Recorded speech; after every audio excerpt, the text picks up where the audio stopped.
The trade tells you what they want to hear, but then you're trying to communicate what the customer wants to hear.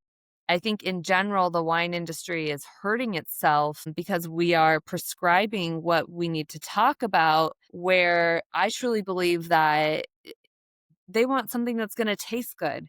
They are taking recommendations from content creators and influencers because they are creating an aspirational experience or life through their content that people want to engage in and see themselves in.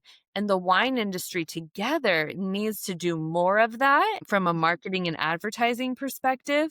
But we get so stuck in what the trade is most interested in because we're all winos. And then we also, feel the need to talk about the terroir or the appellation or where it comes from. Where really, I think at the end of the day, we need to show that wine can be brought out of the at-home occasion. We need to show wine can be fun and not so serious. And then we also need to talk about flavor and quality a little bit more. Yeah, definitely. How do we take it out of the realm of the intellectual for people who don't want to go down the intellectual part? I mean, for me, okay, yes, as someone who works in the industry, I love talking about terroir. I love talking about the flavor components, the terpenes, and like these sorts of geekier topics. But I'm not the end consumer, right? Yes, I do drink wine, but I'm not the end consumer at mass.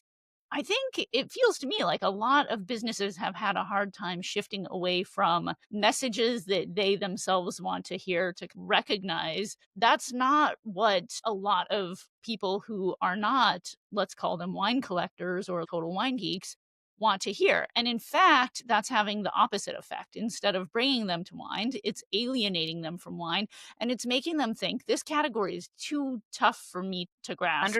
Yeah. And I don't really wanna know all that information, like, what I'm looking for is something that tastes great, the packaging is good, it's a good quality for the price, and it's a nice experience, like, if there's that experiential aspect on top where I can look at the social media feed and feel like, "Hey, this is a place I'd like to go," or, "I like what they're putting out there," that is so much more important to a wide swath of consumers than breaking down the soil types, you know? You couldn't have said it better. I completely agree.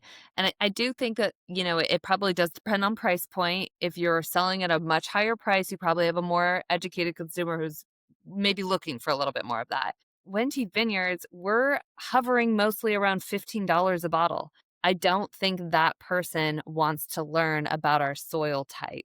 They, maybe wanna know about, if it's gonna taste good, first of all, if they can trust the quality of the product and maybe what the brand stands for, I guess, in a sense. But it's so much more basic than that. And then again, if you think of the consumers who didn't grow up with wine on the table or their parents drinking wine all the time, how intimidating to get engaged with the wine industry if we're gonna talk about the pH and the soil type and the terroir and appellation structure and what it means. It's at the end of the day, it's a beverage. And does it taste good? And do you want another sip? And that should be, I think, what we're focusing on. Yeah, yeah, definitely.